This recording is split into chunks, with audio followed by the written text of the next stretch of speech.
Hello, my name is Mari. Welcome! For this tutorial, I will tackle the topic on creating pencil illustrations. This tutorial displays an exhaustive amount of information for all curious minds. I made this for Clip Studio Paint's Tips of the Month for August 2023. Feel free to proceed and please enjoy. In traditional art, blending colors often rely on the properties of physical materials such as the paper characteristics, tool types, or canvas texture. Digital art relies more on the customization of the controls, tool dynamics, transparency, layers, and blending modes, allowing precise control and experimentation. Since we are going to replicate traditional pencil drawings into digital, it is important to have a general idea and information regarding the materials used in real life.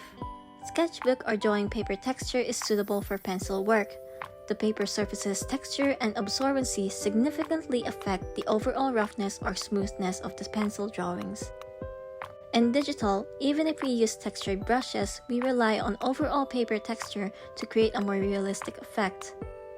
Other types of paper, such as watercolor paper, craft paper, etc., can be used to achieve unique textures or to show a more prominent display of light and dark values.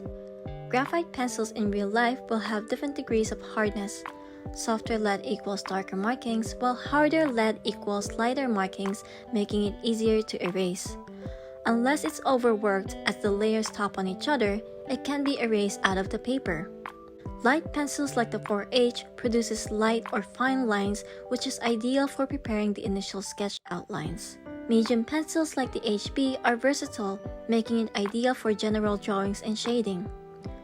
Dark pencils such as 4B or 6B produces darker lines to create shading and contrast. Charcoal pencils will be an alternative for producing deep black matte for certain areas, since graphite pencils reach a shiny smooth surface upon heavy application, and they will tend to appear to have a light gray reflection. Unlike graphite, charcoal-based pencils tend to crumble easily and produce more dust visible upon heavy application. Through a visual comparison, it is possible to analyze what texture, color, and shading needs to be done in order to create convincing pencil drawings. To achieve lighter shading values such as highlights, traditional artists may resort to using white charcoal pencils. Despite the name, it has no relation to traditional charcoal since it contains titanium white pigment or calcium carbonate. Calcium carbonate is also referred to as chalk. White charcoal pencil paired with black drawing paper produces a strong contrast, making the subject pop out more. White charcoal pencil can also be paired with graphite pencils, charcoal pencils, and colored pencils, while making use of craft paper, tonal paper, or other colored paper to display a variety of light and dark values. Colored pencils leave more pigment adhered to the paper surface when it is being erased. To give an idea of the properties of the colored pencil, its core is made by a mixture of pigment with wax, oil, and a small amount of clay. Now, I've compiled into a color chart the colors for color pencil shading. Graphite pencil color is added as a bonus. There is a limited selection of colors for color pencils compared to the vast choices one can get in the digital spectrum. Leaning towards more in the saturated spectrum, the range of colors make it easy to create vibrancy. Shaded colored pencils will stick to paper that has sketched graphite on it. However, it is tough to get graphite layered over colored pencils due to clashing material properties. It is a practice to have graphite pencils laid down on paper first, with colored pencils layering on top. However, the heavy layers of shaded graphite resulting in a shiny smooth surface will also create difficulty shading above it before reaching the colored pencil stage. Traditionally, it is a practice to keep the graphite pencil lightly sketched on the surface for roughing out the form of the subject. In digital, there is no such disadvantage, but it is good to take note of it since we are replicating traditional material impressions. There are 8 types of shading techniques that I will introduce. Each of them is used to do real-life pencil illustrations. We have the hatching, which is shading parallel lines in the same direction. The closer the lines, the darker the areas. Next is cross-hatching. It is shading 2 sets of parallel lines in intersecting directions. Next up is tonal, which is shading in different pencil grades and pressure. Then we have stippling. It is shading varying size and density of dots. The closer the dots, the darker the areas. For scumble, it is shading rapid overlapping varying line shapes. For smudge, it is blending to create a smooth transition. Second to the last is circular, which is shading circular line shapes. And then last but not the least is the contour. It is shading in lines following the shape of the object. Adjusting the angle of a pencil during shading serves multiple purposes. When the pencil is held flatter, it can cover broader areas lightly. Slight tilting facilitates seamless blending. Holding the pencil upright creates a darker shade and sharper lines for detailing, while layering with different tilts creates or adds depth. Mixing various tilted layering creates a dimension that also helps simulate highlights and shine. Thankfully, Clip Studio Paint covers the tilt settings, making it easier to replicate the properties of a pencil. Using default tools and materials, or relying on downloadable assets, we can already achieve drawing traditionally in digital. Creating settings for our preferred tools, or gaining access to tools done by other people can now be done effortlessly. Recommended default image materials for paper texture are the additional materials under Material Textures from Clip Studio Paint. To access and utilize additional materials, find it under Window, Material, then Material Texture. Then on the bottom left corner, look under Type and click on Additional Materials. Just in case Material Texture is not listed, choose either Material All Materials or Material Monochromatic Pattern. If none of those are listed as well, just choose whichever and locate in order All Materials, Monochromatic Pattern, and then Texture. Under Material Texture, click and drag the preferred material to either of the two locations, the canvas or the layer. If the additional materials were accidentally deleted or it has not been downloaded yet, simply download the materials from Clip Studio by clicking Download Additional Materials Now under Settings. The Settings icon is the second to the last icon on the top right corner. These are some of the recommended paper texture materials from Clip Studio assets: the drawing paper texture, the real paper texture, the craft paper set, and the monochrome texture pack. Now these are the following recommended default brushes. For a pencil brush, if we're going for graphite, I would use the real pencil, design pencil, colored pencil, rough pencil, tapered pencil, or the pencil. For charcoal pencil or white charcoal, I would typically use the rough pencil, chalk, or charcoal. For the eraser brush, I would use the kneaded eraser. And then for smudge, I would use the noise or the blend tool. The following downloadable brushes or tools are recommended. First is the Perfect Pencil with tilt support, the R Pencil, the Realistic Pencil for Animators In-House Personal Supervised Edition, the Thick on Soft Pressure Pencil Set, which is actually called Intoxicated Pencil based on the automated translation, but it felt kinda off, so I'm just calling it on my terms.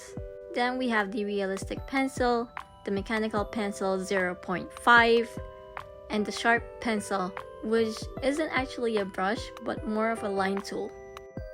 In achieving the smudge effect, for the blend tool, it is important to note that depending on the pressure upon using the tool, the shade will also lose its texture and wash out. For the noise, instead of blending after manually shading, this adds more into the drawing as a normal brush while gaining the effect of that of a smudge. Use this as shade while still being able to obtain that soft smudge effect. Clip Studio Paint released an update for 2.0, which is mixing mode, allowing users to blend colors more similar to real-life traditional coloring. Follow the steps to enable the feature. After selecting the desired brush to use for coloring, find the subtool detail. There are two locations, under the window or the bottom right corner of the tool property. Find ink and enable color mixing. Change the mixing mode from standard to perceptual. Take note that blending mode cannot be selected when using color mixing. Also, depending on the colors and brushes, some may blend better with standard mixing mode. It is possible to erase using the same default brushes or brush assets by switching from a solid color to a transparent color. Use it to erase portions, to erase mistakes, or to refine while still maintaining the same texture as the brush used for drawing. Select the transparent color in any of the three, which is under the bottom right corner of the tool, the bottom left corner of the color wheel, or the bottom right corner of the color slider. Select any brushes recommended from this tutorial, or you can use your own preferred pencil brush. After selecting the desired brush, erase the parts needing erasure. Clip Studio Paint offers a myriad of customization options, so feel free to explore and customize the settings to further match your preferred drawing style. The following information laid out are ways to create and use your own materials. For creating a seamless paper texture using your own images, create a new file by hovering over to File and then click New. Set Project File to Illustration, set the file name to the preferred name, specify canvas size to equal sizes creating a square such as 2000 x 2000 pixels, then adjust the canvas size according to the image size to be imported. After the new document opens, get to the location of the chosen photo from the folder where it is stored, and then drag and drop the file into the layer. If the size of an image extends beyond the canvas size, turn the image material into a pixel-based layer by right-clicking the layer, then hovering over it and clicking Rasterize. Remove the excess by Select All and delete Outside Selection, then after deleting, deselect After. Convert the layer back into an image material layer and then hit OK. Take note if the image size is the same as the canvas, please skip this step. Next, we will make the paper texture seamless when used as a repeating texture image. Turn on the grid, then go to grid or ruler bar settings. Set the start point of the grid or ruler bar to center. Set the gap to 1000 pixels, and set the number of divisions to 1. This will create equal sections. The specified number for the gap is half of the canvas size. If, for example, the canvas size happens to be 1000 x 1000 pixels, you can change the gap into 500 pixels. Take note if it already looks seamless, skip this step and proceed to registering it into a material texture. Now, select the Operation tool, then under Tool Property, check the Tiling checkbox. Get the top left corner of the image to the center of the grid by dragging. Rasterize the image again and turn off the grid. Select the Blend tool and make sure the copy stamp is chosen. Under the Tool Property, specify the size to 500. Open the Subtool detail under the bottom right icon of the Tool Property. Then go to Brush Shape, select Pencil, then Apply Brush Shape. If Copy Stamp is not selected, it is found under Subtool after selecting the Blend tool. With the copy stamp still selected, hold Alt and click on the part to be used for cloning the texture. Proceed to conceal the uneven texture until it reaches a seamless texture. Convert back the seamless texture into an image material layer by right-clicking the layer, choosing Convert Layer, setting type to Image Material Layer, and then hit OK. Select Operation tool, tick the checkbox for tiling, drag the image material around to check for unevenness, and if the paper texture still looks uneven, just undo Convert Layer by pressing Ctrl Z, and then continue using the copy stamp and even it out. If it looks seamless no matter what angle or position, move on and register it into a texture material. To register a material, while the layer containing the seamless paper texture is selected, go to Edit, then hover over to Register Material, and then hover over to Image and click. After the material property opens, under Choose Save Location, find the texture subcategory under All Materials and then Monochromatic Pattern. Under Paste Operation, tick the checkbox for Scale Up or Down, and then Tiling. In case it will be used as a texture for a brush, check under Material Settings for Brush the checkbox of Use for Paper Texture. Then hit OK. To import the created material, go to Window, hover to Material, and then find Material Texture. If it's not listed, choose either material, all materials, material monochromatic pattern, and if none of those are listed as well, just choose whatever and locate in order all materials, monochromatic pattern, and texture. Under type, choose created material and locate the texture that was created. It will usually appear as the first since it has just been generated. This is optional, but you can change the hue, brightness, or contrast of the texture to create a more distinct roughness, smoothness, or different paper tones by just using tonal correction or correction layers. I personally use correction layers to have more freedom in experimentation. For this particular paper texture, I am using level correction. I drag both arrows on the left and right to get a slightly light toned paper with contrasted texture. And then we're done. Now we're going to try generating paper texture digitally. First, we will create the paper grain. Step 1.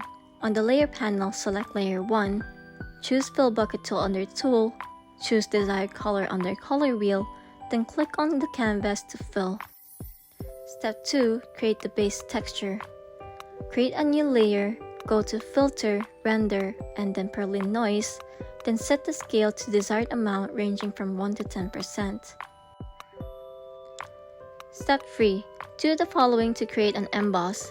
Create a new layer, then go to filter, render, Perlin noise, and set the scale to same desired amount as step 2, then offset by -2 to 2%.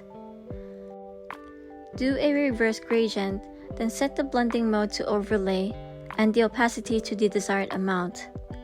This is optional, but you can adjust the brightness or the contrast. For step 4, which is optional and repeatable, we will create more variety in the texture. Create a new layer, then go to filter, render, and Perlin noise again. Set the scale to desired amount, preferably ranging from 1 to 10%. Then set the desired blending mode and opacity to the desired amount. It's optional, but you can also set the offset by -2% to 2%, do another reverse gradient, or adjust the brightness or contrast. Step 5. Select all the layers containing the Perlin noise and right-click on any. Select Create Folder and Insert Layer, then set the desired blending mode.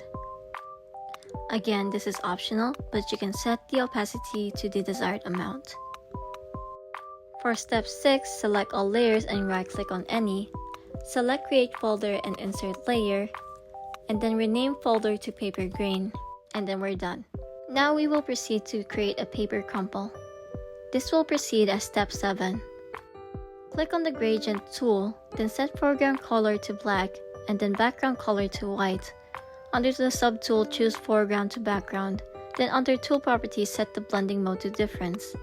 Create a new layer, and on the same layer, click on the canvas and drag from one end to another end. Repeat the process at different angles thrice, following a triangle. On the same layer, right-click and duplicate the layer. Then on the duplicated layer, add more gradients on top of each other at various angles. Repeat until satisfied or until a crumpled look forms. Don't overdo it. For step 8, add a layer below each layer, filled with gray color using a fill tool. Remove white color from gradient layers using Convert Brightness to Opacity. Merge each gradient layer to each solid gray layer, and then set blending mode of the top gradient layer to add. For step 9, select the two layers and right-click on any of the two. Select Create Folder and Insert Layer. On the same folder, set to desired blending mode or to overlay. Set the opacity to desired amount. And now rename the folder to Paper Crumple. And then we're done. The following convenient features help gain more control in creating precise and clean shading, simulation of light and dark values, and refining texture. It's possible to work with just one layer, but to make room for mistakes, it is good to use multiple layers. Here is an example of what can be done with multiple layers. Creating separate layers for the sketch, base color, shading, and highlights will help create details at each stage without damaging the overall image.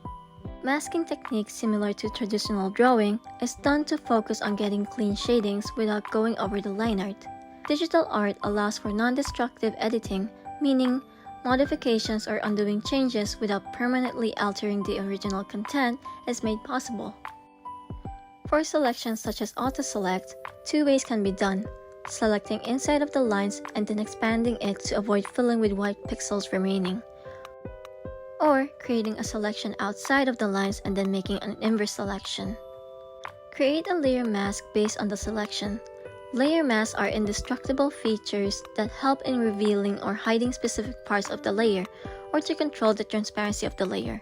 Layer masks are handy when creating smooth transitions between different parts of the illustration. It is also helpful in making intricate selections and then applying effects. By unlinking the mask, we can also move the position of the colored layer without ever going over the lines. It is helpful when moving patterns within a colored portion of the line art. If the mask is linked, the layer will also move along with the mask intact. Making intricate erasures without permanently damaging the initial shade is particularly helpful. To reverse selected areas that were previously hidden or revealed, create an inversion of the mask by using the reverse gradient. After shading, there is an option to apply the masking directly to the layer. Merging the mask transparency information with the layer's content will result in permanent alterations. Layer selection allows the process to create selection within a specific layer. Use this to apply changes, edits, or modifications to the desired layer. This is particularly useful when there are existing layers that need editing. Another way to color without going over the lines while directly editing on the same layer is by locking the opacity. Do this by clicking on Lock Transparent Pixels. This feature focuses on preventing changes to the transparent areas of a layer. Another way of masking is by layer clipping. This allows the user to limit the visibility of one layer based on the content of another layer. This is particularly useful when adding adjustments through blending modes or creating effects on a group of layers. Tonal corrections or correction layers adjust the tonal aspects of an image. These are useful for refining the overall appearance, making it brighter or darker, or it will enhance the contrast. Correction layers are the non-destructive version of the tonal corrections. Unless it is within a folder, clip to a folder, or clip to a layer, note that upon using correction layers, everything else below it will be altered all at the same time. My favorite thing is the gradient map, especially when doing grayscale coloring. It helps me focus on trying to replicate the pencil texture, focusing first on the light and dark values when shading, and then using the gradient map to add the desired colors. When pencils are shaded or pressed against the paper, some texture is lost and replaced with a shiny smooth surface. Paint over texture above the softly shaded areas, adding realism to the pencil illustration.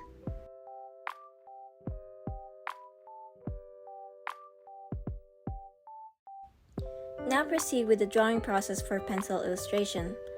Create the desired paper texture for the base. Create a folder containing the paper texture and related layers. Create a folder above the paper containing the drawings. These are the sketch, line art, color, etc. Create a clipping layer containing the same paper texture set to the desired blending mode and opacity above the folder containing the drawings to control texture. Start with light, loose lines to rough out the basic shapes and proportions. Roughing out the colors is an option. Ensure accuracy by using reference images. Make sure to have the initial sketch as a separate layer to have the option to delete it once it's not needed. Gradually build up the shading in values by controlling the pen pressure. Lighten or darken the areas of the drawing based on lighting, depth, and dimension. Use selection or layer masking to shade without worrying about going over the lines. Make use of layers and blending modes to control shading, color, and texture. Don't get lost on the subject while doing this. Create a seamless transition between light and shadow areas by blending or using a soft brush to create a smudge effect. Shade while maintaining the texture. You may also erase unnecessary parts for a sharper finish. Experiment with different pencil strokes and techniques to depict textures. Varying the tilting direction and pressure can add interest and realism. Remember to adjust the paper texture to show where roughly shaded areas or smooth areas are. Use thinner brush size to replicate mechanical pencils' lead size or freshly sharpened pencils for finer strokes. Pay attention to small details like features, textures, and patterns. To identify areas that need adjustments or refining, Taking breaks or stepping back to assess the overall details will be helpful. Erase gently to lift or lighten areas as needed without damaging the texture of the drawing. Thank you for making it this far, and I hope this tutorial can be of proper use. If there are any questions or would like improvements in my making of this tutorial, please leave a comment down below, or you may find me under the list of socials on my website. Thank you again and have a good day. Wah!